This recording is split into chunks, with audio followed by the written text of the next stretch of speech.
Meus irmãos, olha que silêncio.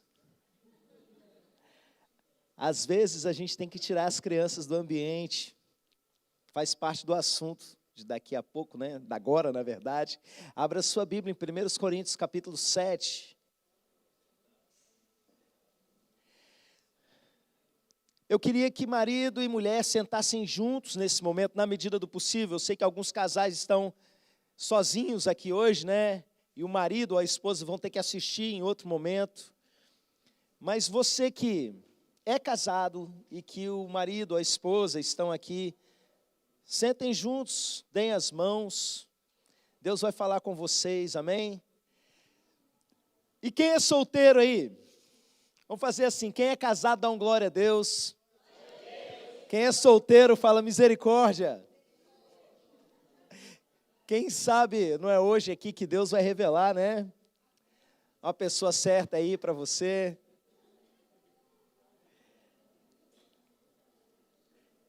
Irmãos, esse é um assunto que, embora a gente descontraia muito, é um assunto de grande seriedade e importância. E que muitas vezes as igrejas, elas negligenciam esse assunto. Graças a Deus aqui tem sido diferente, a gente tem conseguido trabalhar em vários momentos. Deus quer que você tenha uma vida sexual plena, porque Ele te fez um ser sexual. Amém? Eu sei que talvez algumas pessoas depois cheguem a esse vídeo e se escandalizem de alguma maneira, mas a gente vai falar coisas que a Bíblia ensina para a gente a respeito da sexualidade, e não que as religiões muitas vezes ensinam ou praticam, não é? 1 Coríntios 7, nós vamos ler a partir do verso número 3. O apóstolo Paulo instruindo uma igreja, um documento bem oficial, né, canônico para ser mais preciso, a respeito da sexualidade na família. Diz assim a palavra do Senhor, 1 Coríntios capítulo 7, versículo 3. O marido conceda à esposa o que lhe é devido, e também, semelhantemente, a esposa ao seu marido. A mulher não tem poder sobre o seu próprio corpo, e sim o marido. E também, semelhantemente, o marido não tem poder sobre o seu próprio corpo, e sim a mulher. Não vos priveis um ao outro, salvo talvez por mútuo consentimento, por algum tempo, para vos dedicardes à oração e novamente vos ajuntardes, para que Satanás não vos tente por causa da incontinência. Isso vos digo por concessão e não por mandamento. Amém? Vamos orar mais uma vez? Pai querido, nós queremos tudo o que o Teu Espírito Santo quer para nós. Nós entendemos, meu Pai, que muitos de nós foram estragados ao longo da vida.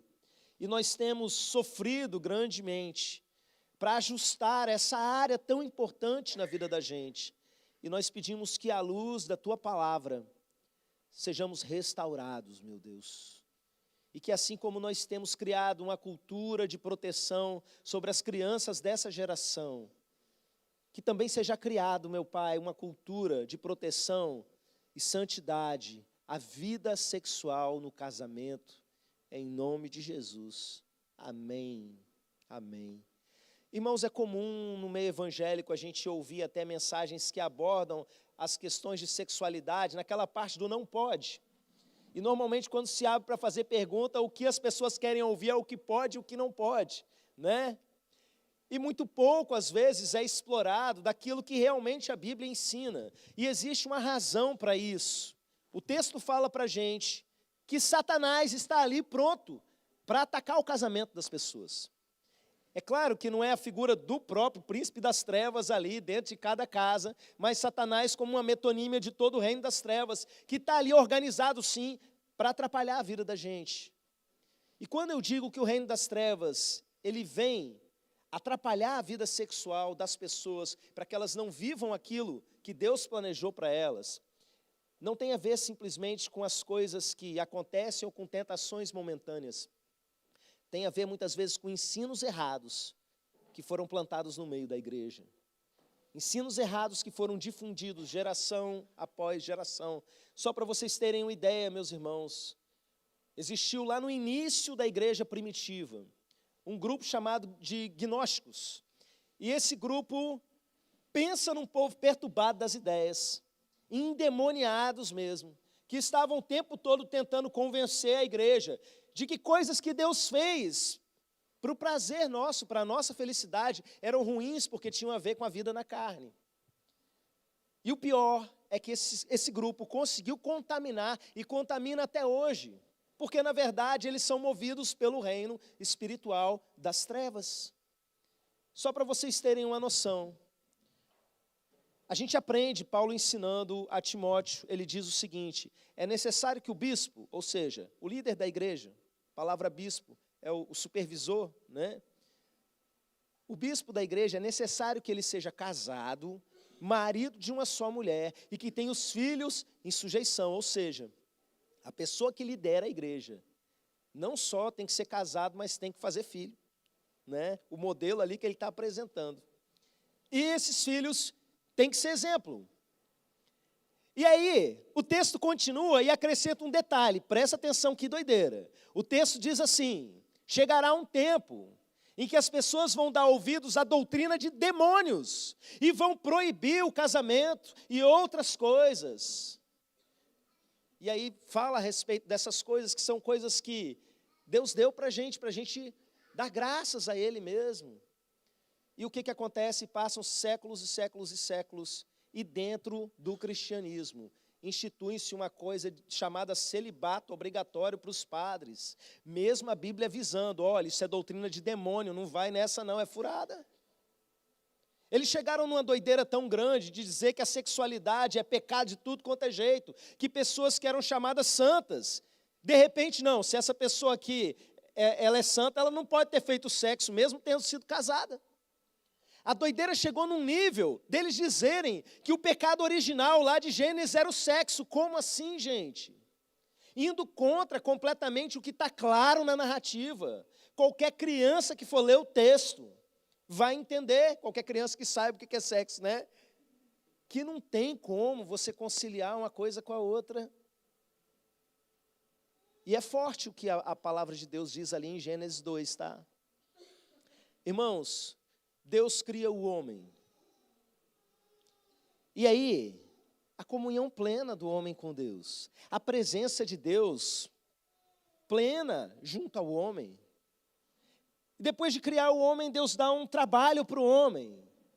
Você vai, preguei sobre isso recentemente, né? Cultivar e cuidar e proteger o jardim. E depois disso tudo, meus irmãos, Deus diz: não é bom que o homem esteja só. E o homem no seu trabalho, nomeando os animais e vendo cada animal, a Bíblia diz que não se achava para ele uma auxiliadora que lhe fosse idônea, ou seja, presta atenção no mistério. Existe algo que preenche o ser humano que não tem a ver com a presença de Deus. A presença de Deus já era plena para ele antes da queda.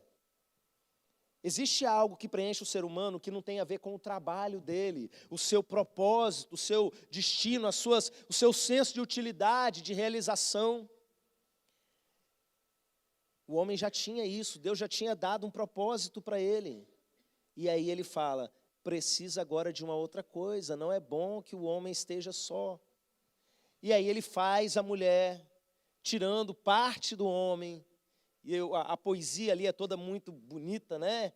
E o homem diz: ela é carne da minha carne, osso dos meus ossos, não é?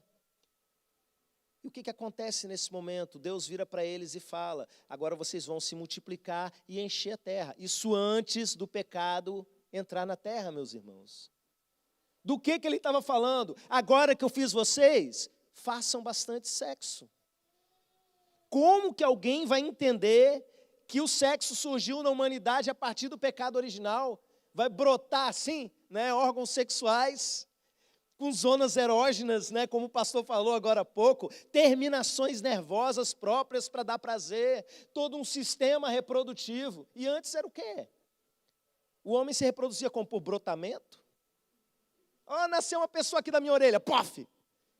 né? Igual bactérias se multiplicando, cistiparidade, alguma coisa assim. Não faz sentido. Sexo na Bíblia é uma coisa muito importante. No Antigo Testamento, no Novo Testamento, e essa loucura que as religiões criaram, é coisa de distorção do capeta, para poder as pessoas não serem felizes, para que as pessoas não vivam tudo aquilo que Deus deseja. Eu citei alguns exemplos do catolicismo romano, mas, meus irmãos, o meio evangélico é doente com relação a isso. Até hoje existem igrejas que o marido não pode ver a esposa nua. E tem um lance lá de um lençol com um furinho no meio, sabe? Porque a prática sexual tem que ser dessa maneira. Porque o povo é tão pirado em repressão, em tanta coisa, a Bíblia não fala nada disso. O sexo dentro do casamento é para a glória de Deus. Para a glória de Deus. Então, quando a gente vê falando aqui que Satanás tem interesse mesmo em perturbar, é porque ele sabe que se mexer nessa área da vida da gente, ele consegue mexer em muitas outras áreas. Porque, meus irmãos, toda a nossa sexualidade, ela faz parte de algo tão essencial na nossa vida. Os processos mais primitivos do funcionamento da nossa mente têm a ver com sexualidade. A nossa identidade tem a ver com sexualidade. Identidade, eu gosto de dizer, não é aquele documentozinho que eu estou falando, não. Como você se reconhece enquanto pessoa. A sua identidade tem a ver com o entendimento que você tem da sua própria sexualidade. Fala a respeito dos seus instintos mais básicos de reprodução. Fala a respeito de afetividade, fala a respeito até dos hormônios, do funcionamento disso tudo no seu corpo. Eu estava lendo recentemente que uma vida sexual saudável, ativa, regula o sono da pessoa. Quem aí está com distúrbio no sono, não responda. Só pensa. É tanta coisa. E é por isso, gente, e é por isso que Satanás tem tanto interesse em bagunçar, em atrapalhar a vida sexual. Não é só do casal, não, é de todo mundo. Nós temos vivido dias de batalha contra o abuso, a exploração sexual de criança e de adolescente. Vocês não têm noção do que nós enfrentamos como igreja. Quantas pessoas chegam para se aconselharem com a gente, com problemas terríveis, e você vai ver, olha, Satanás tocou nessa criança quando ela era bem novinha. E às vezes a mulher está lá já casada há tanto tempo, com problemas terríveis no casamento. Você vai puxando o fio, vai ver a raiz. Ela foi tocada indevidamente por um tio, por um vizinho, por alguém ali naquele momento, enquanto ela era alguém indefesa. Desgraçou a vida da pessoa. Anos e anos e anos perdido, com a vida toda atrapalhada. Muitos não sabem nem quem eles são, porque Satanás tocou na sexualidade da pessoa, que, como eu disse, é algo tão elementar, tão básico. Faz parte da psique de todo ser humano. Por isso ele vem disseminando ideias erradas, a ponto das pessoas acharem que sexualidade é uma coisa suja, que é algo pecaminoso, que não pode ser tratado no meio da igreja. Meu Deus, está para os ouvidos. Está queimado, Jesus. A igreja tem chegado num tempo, a igreja evangélica de uma maneira geral, de um pouco mais de maturidade, mas ainda muito a se avançar. Nos nossos retiros espirituais, nós tratamos alguns assuntos com mais profundidade. Hoje eu vou falar especificamente sobre a área do casamento. Mas deixa eu falar para você que ainda não participou do nosso encontro Imersão Total. É um ambiente totalmente diferente, meus irmãos, do ambiente culto. Porque é um culto que começa na sexta e vai até o domingo à noite. Você só para dormir. E quando você dorme, muitos estão tendo sonhos proféticos. Eu ia falar, você para comer, mas enquanto você está comendo, está um louvor lá rolando e gente orando. É um ambiente diferente. E o que acontece lá? Muitas pessoas têm sido resgatadas na sua sexualidade. Muitas pessoas que têm tido o seu casamento infeliz nessa área têm sido resgatadas. Essa semana mesmo eu ouvi mais um testemunho de um casamento que foi revolucionado por conta do tratamento de traumas profundos e antigos que Deus realizou ali naquele local. Então eu digo isso como propaganda aí para todo mundo. Venha. Venha porque o negócio é forte. E tendo dito isso, vamos ao texto que nós acabamos de ler. Um texto específico sobre o funcionamento da vida sexual no casamento. O apóstolo Paulo, ele diz para o casal não se negar um ao outro. Eu vou voltar daqui a pouco nesse pedaço. Mas ele chega a criar uma hipótese. E ele fala, isso nem é um mandamento, eu estou fazendo uma concessão aqui, caso vocês queiram muito. O casal que resolvesse entrar num propósito de oração, a ponto de passar um tempo, ele não fala quanto tempo foi esse, sem fazer sexo.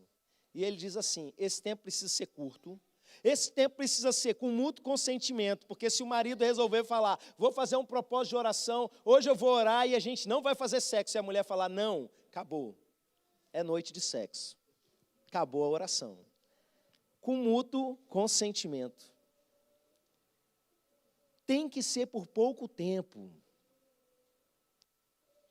Tem que ser por pouco tempo, sabe por quê? Para que Satanás não vos tente, por causa da incontinência, na verdade, né? Da pessoa não estar fazendo sexo. Satanás tem alguma vantagem sobre eles nesse sentido. Irmãos, para início de conversa, esse texto já mostra para a gente o tamanho da importância da vida sexual no casamento, porque Paulo está colocando acima da oração. Pare e pensa comigo, quanto a gente ensina sobre oração? Eu já falei, por exemplo, recentemente aqui numa mensagem sobre Jesus no Getsêmani, em que ele mostra para a gente que a oração é mais importante do que dormir, que no momento em que os discípulos estavam extremamente cansados, eu não vou aqui entrar em detalhes, porque eu já fiz isso numa pregação há pouco tempo, Jesus briga com eles, vocês não podem vigiar nenhuma hora comigo, já estão dormindo. Então Jesus mostra para a gente, olha, orar é mais importante que dormir.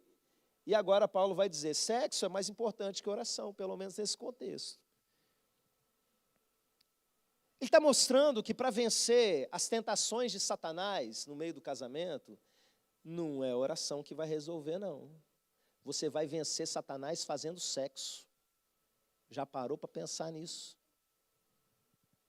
Você pode orar o que for, se você não estiver fazendo sexo, ele vai ter vantagem sobre você. Interessante ver a cara de vocês nesse momento, sabe?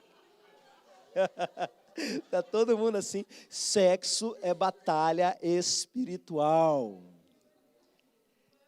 Você vence Satanás festejando, para não dizer outra palavra. Meus irmãos, pensem no tamanho da importância, e se a gente pensa que isso é algo tão importante assim, a gente precisa dar a devida importância.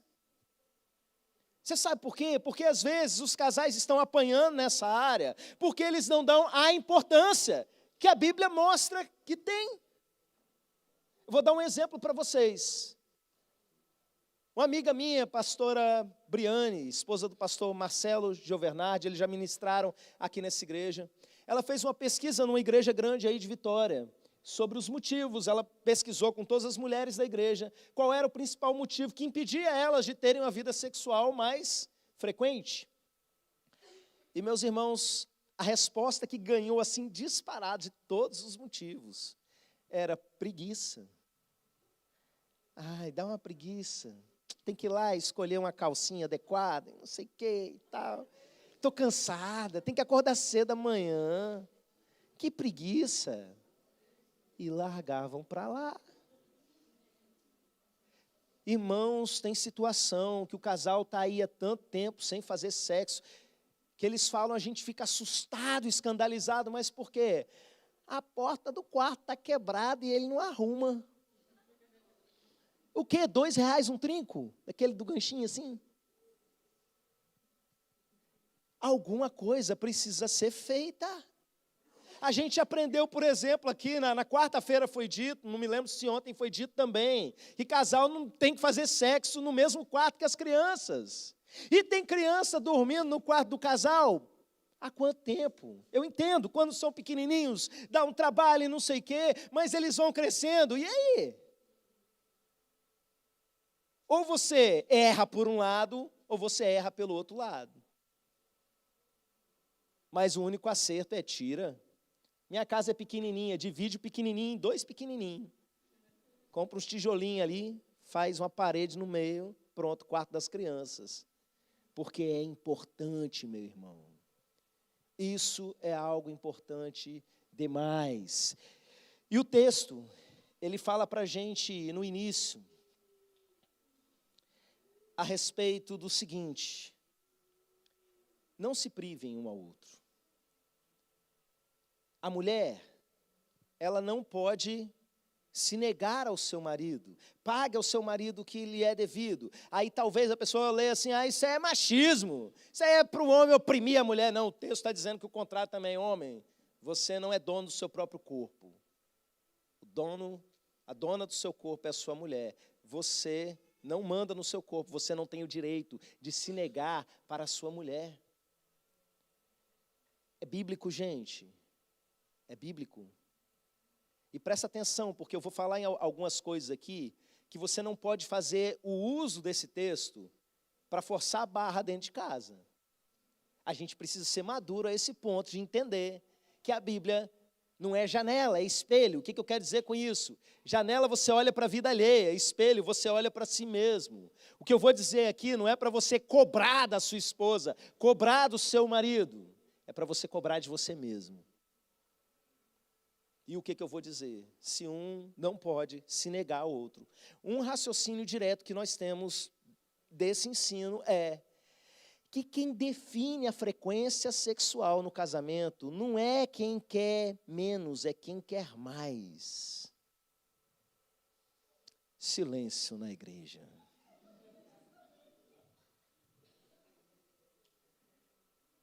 Quem define quantas vezes na semana vai rolar não é a pessoa que não está com vontade. Quem define é a pessoa que mais tem apetite sexual. Você está me entendendo como que as pessoas estão distantes daquilo que a Bíblia ensina para a gente a respeito da sexualidade?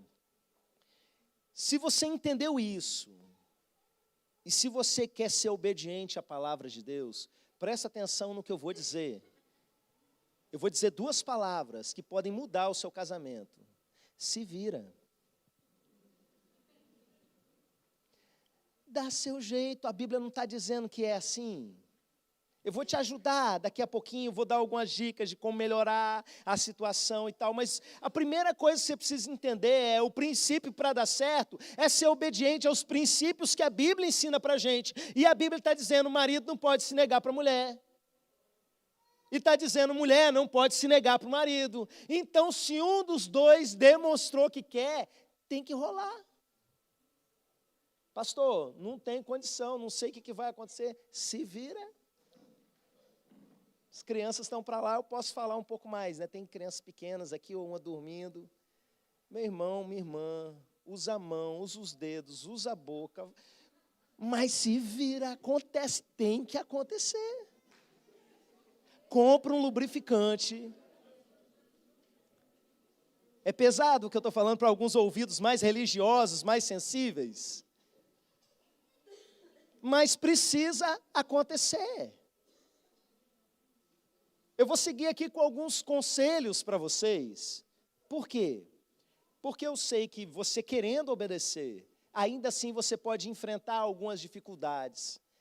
Ainda assim você pode enfrentar algumas situações, não é? Eu separei uma listinha de algumas coisas aqui, de dicas muito práticas, para você colocar isso em prática na sua vida. Eu quero que você entenda, meus irmãos, que isso é importante demais. Eu estou me baseando aqui num texto, mas eu poderia fazer um passeio pela Bíblia, um pouquinho antes desse texto, por exemplo. Vai falar a respeito dos irmãos que eram da igreja e que estavam procurando prostituta. E Paulo fala algo mais ou menos assim: você não sabe que aquele que se une a uma prostituta se torna uma só carne com ela? Você sabe o que isso significa? Quando a Bíblia fala que num casamento, deixará o homem seu pai e sua mãe, juntar-se-á sua mulher e serão os dois uma só carne, o que torna os dois uma só carne não é o documento do cartório, não. O que torna os dois uma só carne não é a cerimônia religiosa, que nem existia nos tempos da Bíblia. O que torna um casal uma só carne é sexo. E você sabe que às vezes os casais estão sofrendo um distanciamento progressivo. Cada vez mais um se esfriando com o outro. E às vezes, meus irmãos, uma vida frequente sexual, uma vida em que um é plenamente saciado pelo outro, esse é o propósito. A maior parte dos problemas que os casamentos enfrentam, eles caem por terra. O trabalho da gente que aconselha casais seria muito mais fácil se os casais estivessem tendo uma vida sexual biblicamente obediente, ou seja, frequente, com um não se negando ao outro, um saciando ao outro plenamente. Então entenda, isso é uma responsabilidade espiritual.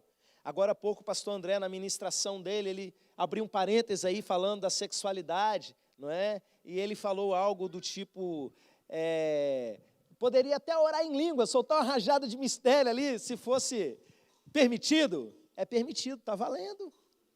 É para a glória de Deus. Você não ora enquanto você faz sexo, não. Pensa num motivo bom para você glorificar a Deus.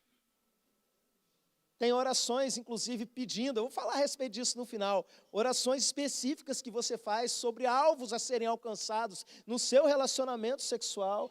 É algo espiritual. O problema é que as pessoas estão com tanta herança da pornografia na cabeça, com tanto ensino errado de que sexo é uma coisa suja, distante de Deus, que não entenderam. Deus quer que você tenha uma vida plena sexualmente. Primeira dica que eu quero dar para vocês é o seguinte: vai na fé. O que eu quero dizer com isso? Seu marido te procura, a sua esposa te procura, e você de repente acha que não vai rolar, que você não está afim naquela noite, que não adianta, não vai acontecer. Tenha fé. Vai na fé, literalmente. A irmã Patrícia falou ali, ajoelha e ora. Olha só, e eu ainda repito isso, né? Olha só, meus irmãos. Creia, presta atenção. Se você entendeu que Deus permitiu que isso fosse escrito aqui na Bíblia, é porque Ele é o principal interessado que isso dê certo. E se Ele é o principal interessado em que isso dê certo, presta atenção, apenas creia, vai. Você vai se surpreender com o que Deus vai fazer na cama de vocês, ou no banheiro, ou no chão, não importa, na vida sexual de vocês. Vocês vão se surpreender. Por quê? Porque Ele é o principal interessado em ajustar sexualmente a vida de vocês. Segunda coisa, alimente o desejo.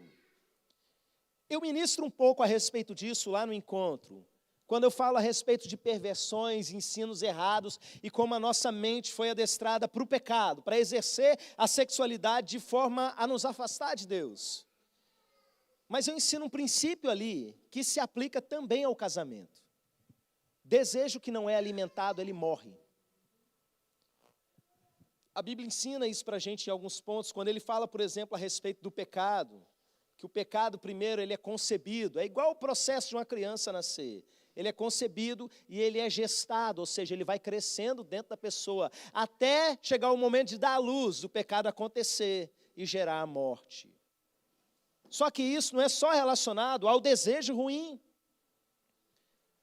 O desejo bom também acontece da mesma maneira. Eu vou dar um exemplo de uma espécie rara, que é o casal realmente crente, de cristãos fiéis a Deus, que se casam um se guardando para o outro. Por que eu estou falando que é uma espécie rara? Porque, infelizmente, o geral das igrejas evangélicas é que os jovens vivem em fornicação. Eles vivem como se fossem casados sem ser. E depois eles vão lá e oficializam. E perdem um monte de coisa boa que poderiam viver. E uma delas é esse período de amadurecimento do desejo. Eu estava vendo alguma coisa essa semana sobre como funcionava na cultura antiga dos hebreus, que tinha um tipo de noivado em que era totalmente diferente do noivado de hoje. Já era um tipo de acerto, de contrato de casamento ou de aliança, não é?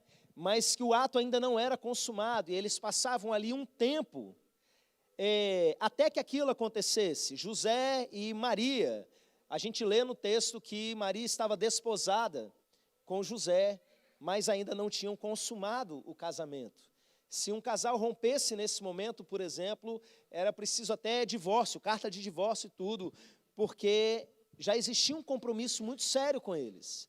E o livro de Cantares, ele foi escrito mais ou menos nesse contexto, em que o homem ainda não tinha sua noiva ainda não tinha o seu marido. E ali, meus irmãos, é uma coleção de poemas eróticos que nós temos na Bíblia. Olha que legal, Deus deixou entrar, na verdade, inspirou um livro, porque a gente entende que os livros da Bíblia são inspirados pelo Espírito Santo, que são poemas eróticos, que as pessoas não aguentam. A religiosidade não deixa a pessoa olhar aquilo ali como um poema erótico. Não, isso aqui é uma alegoria de Jesus e a igreja. Isso aqui você pode até usar como alegoria de Israel e a igreja, de Jesus Israel e Deus, né? E de Jesus e a igreja, mas presta atenção. São descrições minuciosas do que a mulher quer botar na boca dela, do que o homem quer botar na boca e fazer o quê. Está tudo isso escrito lá na Bíblia.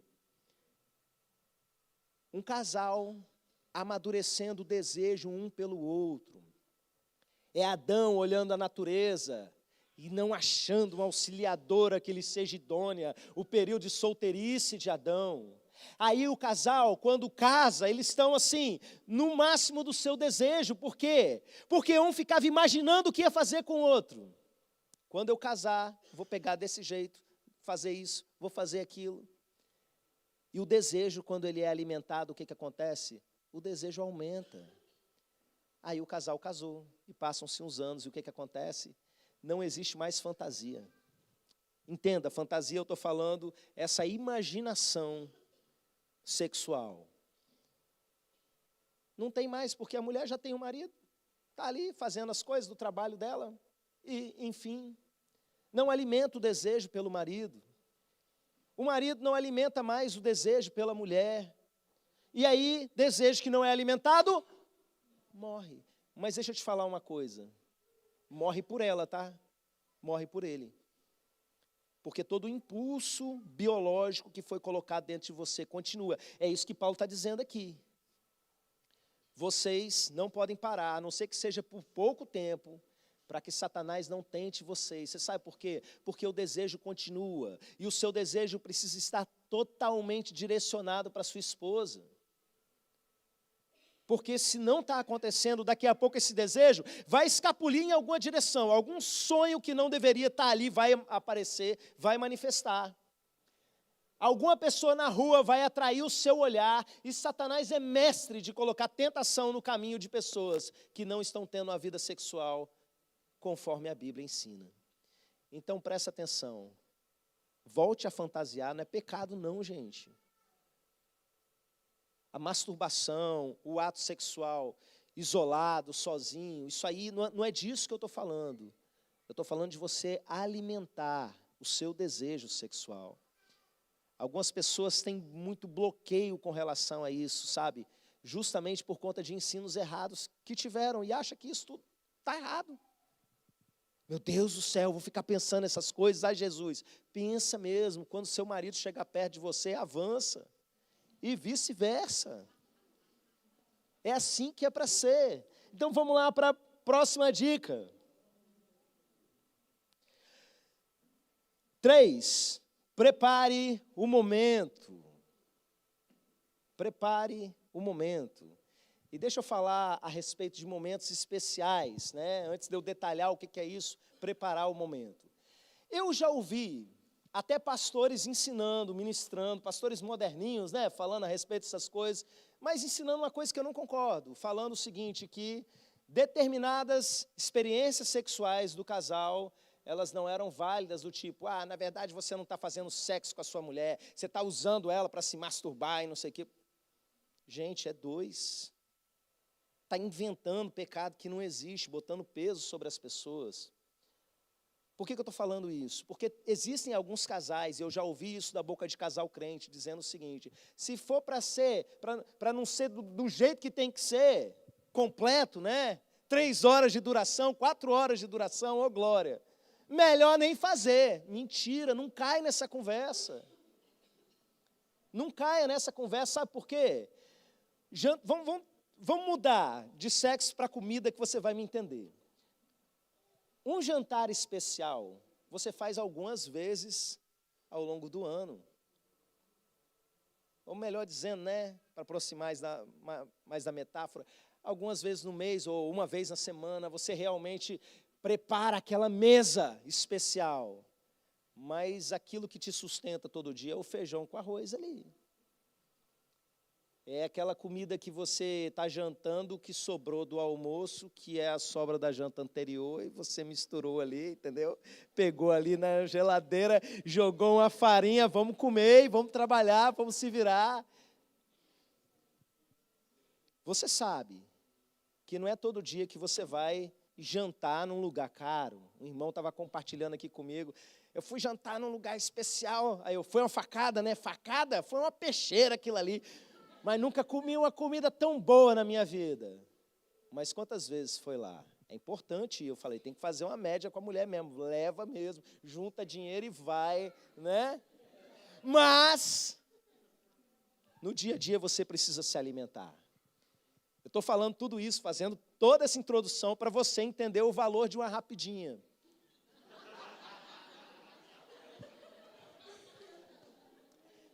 Você me entendeu? Existem dias que vão ser um verdadeiro espetáculo, 3, 4 horas de duração, glória a Deus, glorifica mesmo.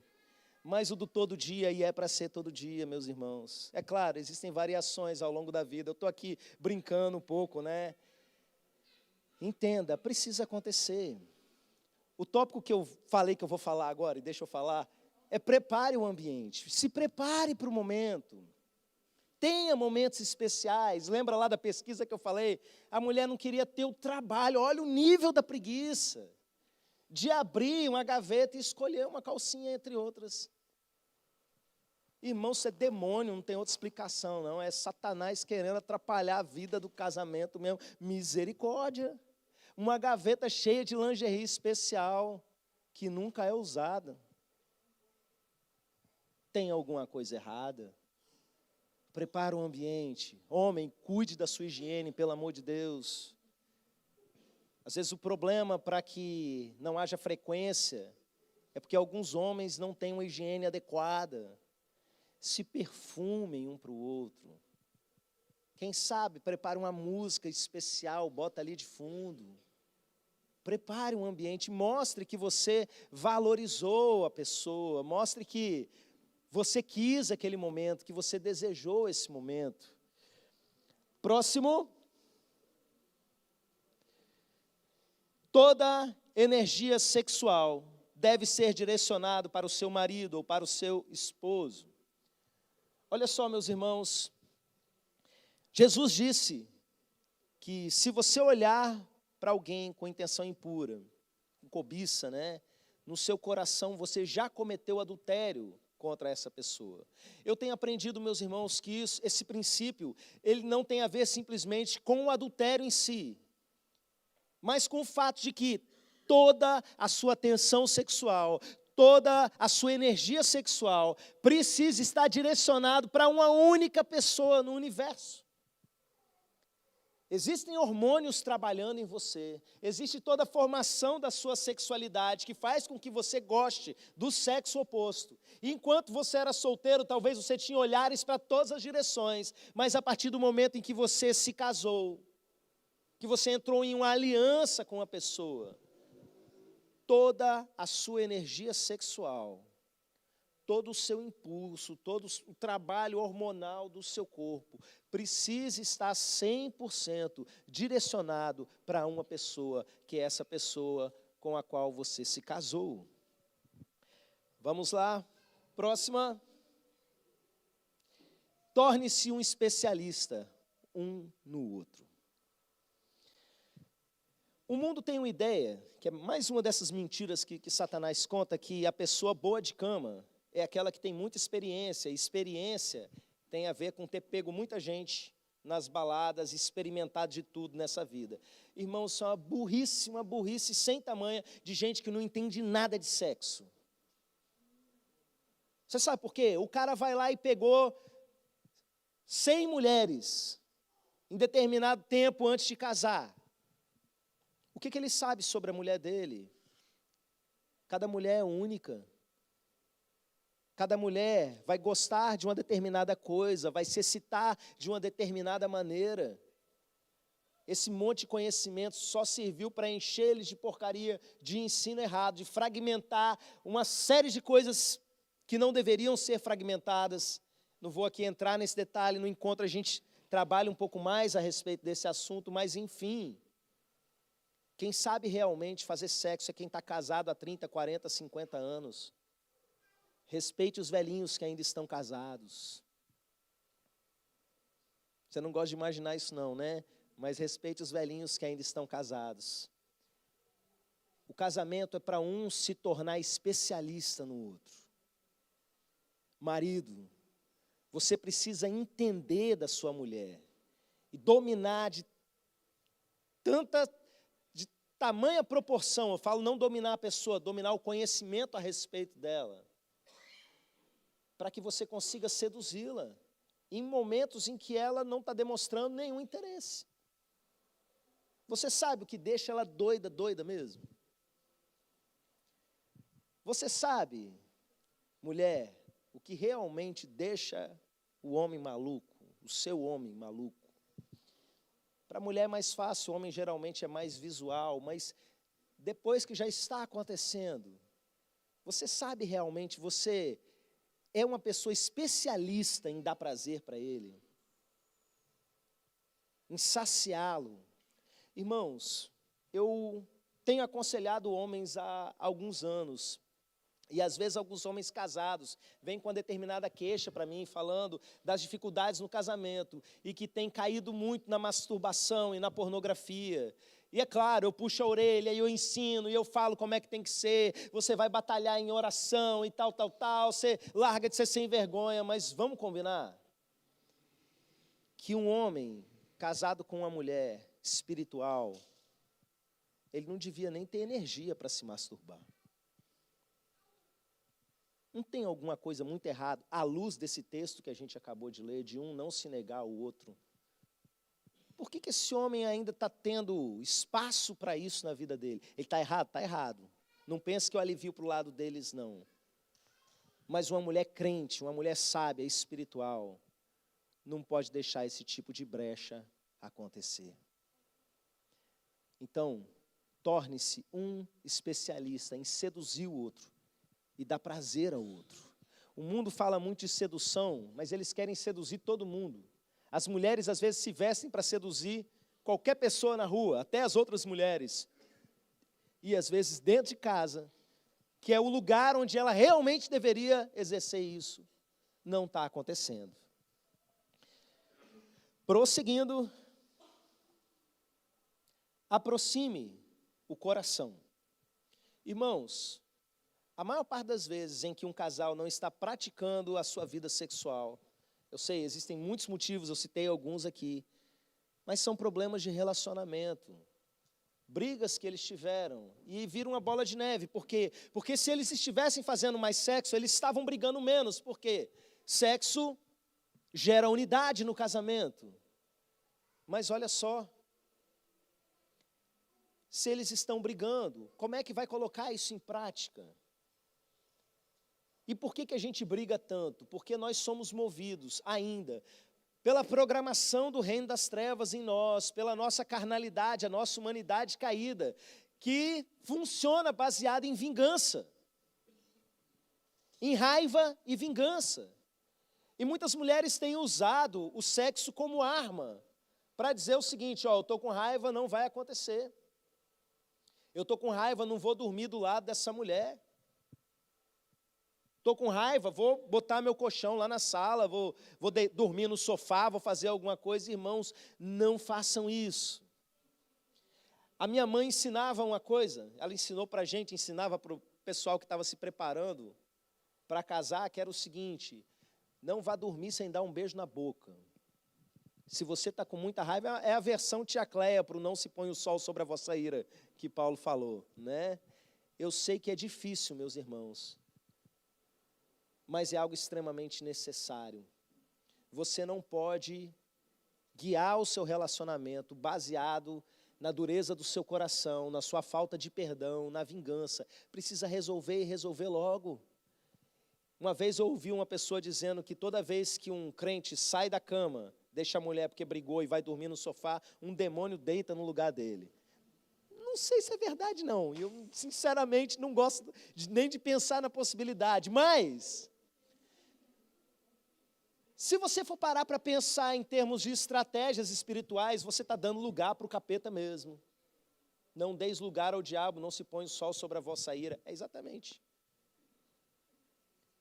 Você saiu do lugar que é seu. Eu me lembro uma vez, no início do casamento, que eu briguei com a Jennifer. E eu não vou contar coisa sexual não, tá? Pode ficar tranquilo. Só das brigas. E a vontade que me dava, meus irmãos, era pegar a moto, botar uma barraca nas costas e sumir. Vou dormir em qualquer canto aí, mas não volto para essa cama de jeito nenhum. E eu cheguei lá no quintal de casa, comecei a orar: Deus, por que esses negócios acontecem? Não sei o que. E Deus falou comigo: volta e deita no seu lugar. Aí eu: tá bom. E eu voltei e deitei, meus irmãos. Mas tem homem que sai e vai embora, o capeta está ali esperando, é isso mesmo. Então resolva, pega e coloque em prática. Se a gente fosse ministrar tudo que a Bíblia diz a respeito disso, mas só trazendo para algo bem resumido, o pastor André já ministrou algo mais cedo a respeito disso. Homens, amem as suas esposas como Cristo amou a igreja. Mulheres, se submetam ao seu marido. Isso não tem a ver com opressão com o outro, não. Mas presta atenção, maridos. Por que a coisa é diferente? Por que para a mulher está falando para se submeter e para o homem está falando para amar? Nesse conjunto, nesse pacote do texto, sua mulher precisa se sentir amada. E às vezes você ama ela muito, mas ela não se sente amada. Às vezes por trauma que recebeu ao longo da vida, por uma mentira que Satanás colocou, porque você está usando uma linguagem de amor que não é a linguagem de amor dela por alguma razão, mas se vira, a sua mulher precisa se sentir amada. E mulher, se submeta ao seu marido. Já foi dito aqui que isso não tem a ver com você estar numa posição inferior, mas entenda, esse homem tem que se sentir o macho alfa, pelo menos dentro da casa dele. Porque já tem um monte de gente mandando nele no serviço. Chega em casa, tem uma patroa ali enchendo a paciência, como é que vai rolar alguma coisa? A mulher está lá brigando com as crianças: passa para lá, vai tomar banho, menino, e você corre e vai escovar os dentes. Aí vira para o marido: e vai você também tomar banho. Ah! Misericórdia. Você não é mãe dele, não. Que clima é esse que você está gerando? Sei lá, né? Tem gente que de repente gosta disso. Mas enfim, gente saudável, normalmente não. Então entenda, não tem como você querer sexo da sua esposa, homem, tratando ela o restante do dia igual a um lixo. Você só vai colher aquilo que você plantou. E mulher, da mesma maneira. Você quer um tempo de qualidade com o seu marido? Plante para poder colher. Entenda o lugar dele como líder espiritual sobre a sua família. Respeite ele. Às vezes, o que o homem está querendo é só respeito. Só isso. Então, depois de começar pelo coração, aproximar o coração, diálogo transparente. Nós homens, de uma maneira geral, costumamos ser um pouco ruim para conversar. Às vezes a gente elabora muita coisa na cabeça, e algumas mulheres têm uma necessidade muito grande de falar, e aí, em alguns casamentos isso é ao contrário, enfim, a conversa tem que acontecer. E tem que dar um jeito, meus irmãos. E a conversa, ela precisa ser transparente, vocês precisam conversar sobre a vida sexual. Eu sei que às vezes está difícil o tempo e a correria para vocês conversarem sobre tantas outras coisas necessárias para a casa funcionar. Mas olha, vocês precisam conversar sobre a sexualidade. A sua mulher precisa contar para você algumas coisas que de repente você acha que está abafando e você não está. E vice-versa. Talvez 5 minutos de conversa, você ouvir a sua mulher, ou mulher, você ouvir o seu marido, vai revolucionar a vida sexual de vocês. E a conversa precisa ser transparente. O que isso quer dizer? Eu falo um pouquinho a respeito disso naquela outra ministração de sexualidade lá no retiro, mas deixa eu aplicar bem aqui com relação ao casamento. Não tem nada que você tenha feito escondido que não vai ser tornado público. Jesus falou a respeito disso. Coisas que você não quer que ninguém saiba, um dia, isso vai ser tornado público. E é melhor que a sua esposa saiba de tudo pela sua própria boca. E é melhor que o seu esposo saiba de tudo que já aconteceu lá atrás, pela sua própria boca. As pessoas têm medo disso e é para ter mesmo, dependendo daquilo que você aprontou. Mas a minha experiência com isso, meus irmãos, é que transparência gera intimidade. Sabe? Às vezes a pessoa pensa, se eu contar isso, minha mulher vai querer se matar, vai terminar o casamento comigo. Você vai contar isso, ela vai contar outras. Pela misericórdia de Deus, dependendo da situação, você vai precisar de um acompanhamento, de conselheiros espirituais, de pastores para darem um apoio. Mas creia, é melhor do que viver uma mentira. Mas eu estou falando, meus irmãos, sobre transparência, não necessariamente em questão de adultério. Às vezes, algum sonho absurdo, sexual que você teve. Credo, tive um sonho ruim hoje. Conta, não vou contar não, está doido? Conta. Adão e Eva, antes do pecado, eles estavam nus, um diante do outro. Isso não fala só de roupa não, gente. Isso fala de não ter nada a esconder, porque quando o pecado entra no mundo, aí eles querem se esconder um do outro, botar roupa e se esconder de Deus. Mas antes eles não tinham nada a esconder um para o outro, tinham transparência. Seu marido precisa saber como você está se sentindo. E essa pauta da comunicação precisa ser muito levada a sério, meus irmãos. Todos os casamentos enfrentam desafios e lutas com relação a isso. Eu enfrento isso. Eu falo coisa com a minha esposa e ela fala que eu não falei. Ela fala coisa comigo e eu falo que ela não falou. A gente precisa sempre estar sentando e conversando sobre todos os assuntos. E sobre a vida sexual, ela só vai para frente se houver essa conversa franca, transparente entre vocês. E agora o último, antes da gente ir para a parte final, para a cerejinha do bolo, né? Eu ia falar cerejinha do bolo aqui com as crianças, né? Agora vai ser a melhor parte, a cerejinha do bolo.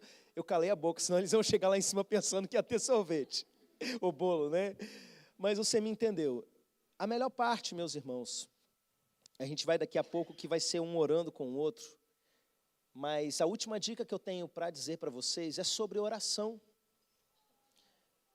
Eu já mostrei para a igreja algumas vezes meu caderninho de oração. De vez em quando enche, eu pego outro, porque também é caderninho de mensagem, né? Eu vou lendo a Bíblia, vou meditando, vou escrevendo, vou orando, Deus fala comigo, eu anoto, e assim a gente vai. E lá nas coisas do dia a dia, meus irmãos, existe ali um item que é vida sexual. Se eu entendo que a gente precisa evoluir na vida sexual, que Satanás não quer que a gente pratique regularmente sexo no casamento, eu vou dar uma bobeira dessa e não colocar isso em oração. Então eu oro sim, praticamente todos os dias, sobre a minha vida sexual. E sabe o que acontece a partir disso? Não vou te contar. Mas eu quero desafiar você a fazer exatamente a mesma coisa. Ore durante o sexo. Se você acha que tem alguma coisa dando errado, ou algo que poderia ir melhor, ou algo que você queria chegar a um novo nível, entra em batalha, entra em oração nesses momentos, é algo santo, é para a glória de Deus, pode orar em línguas, pode entrar em mistério. Sexo profético, né? Alguém já olhou para mim assim com aquela cara, nossa, que coisa broxante. Mas por que a gente tem essa mentalidade, gente? Porque a gente associou que vida espiritual é uma coisa e sexualidade tem que passar longe. Mas a restauração só vai acontecer quando as duas coisas se unirem, meus irmãos. Eu, às vezes, cito para os irmãos um livro antigo chamado O Ato Conjugal, que é um livro, eu estava dando uma olhada nele agora à tarde, ele me impressiona até hoje, porque é um livro antigo, no meio evangélico, escrito por 2 médicos, né? E assim, fala desde aquelas coisas básicas que a gente olha e dá risada, porque a juventude de hoje sabe muita coisa, né? Uma gulgada, entra lá no Google, você que não sabe nada vai descobrir um monte de coisa, mas até algumas coisas que eu fico impressionado porque os casais cristãos não vivem.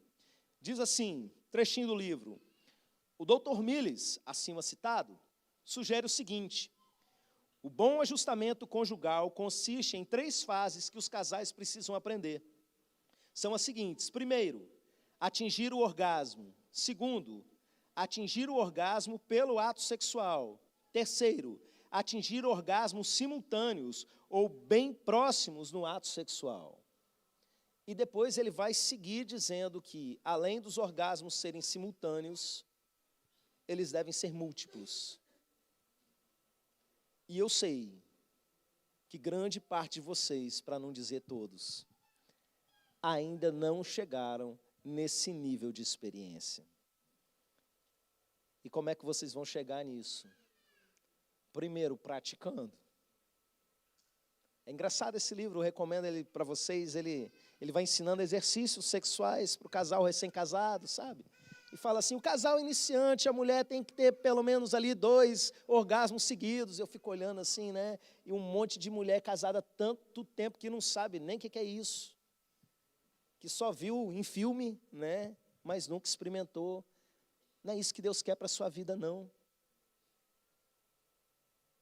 Que assunto, né? Para a gente falar de púlpito, mas é santo, é para a glória de Deus. Que você tenha isso como alvo na sua vida, orgasmos múltiplos e simultâneos. Primeiro, praticando. Segundo, orando. Como é que a gente consegue tudo na vida da gente? É com oração, meus irmãos. É com oração. E eu quero convidar você nesse momento, antes da gente ir para a parte das perguntas, para a gente ter um momento de oração. Nós temos aqui casais, temos pessoas que estão sozinhas.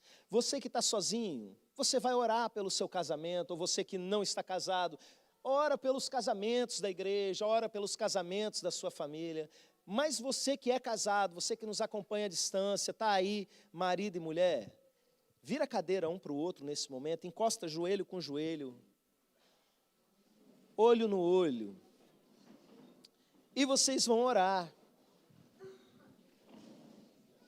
Vocês não vão conversar agora, porque se for ter uma DR sobre vida sexual, as coisas vão ficar um pouquinho mais difíceis.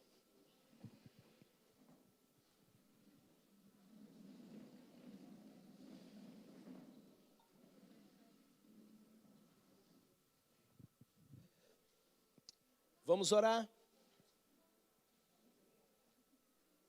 Você que nos acompanha à distância, você vai ficar um tempinho aí, sem me ver, em silêncio, enquanto você estiver orando. As orações não devem ser longas, porque a gente vai retomar a nossa programação. Mas orem para que vocês cresçam nesse sentido e cheguem num novo nível.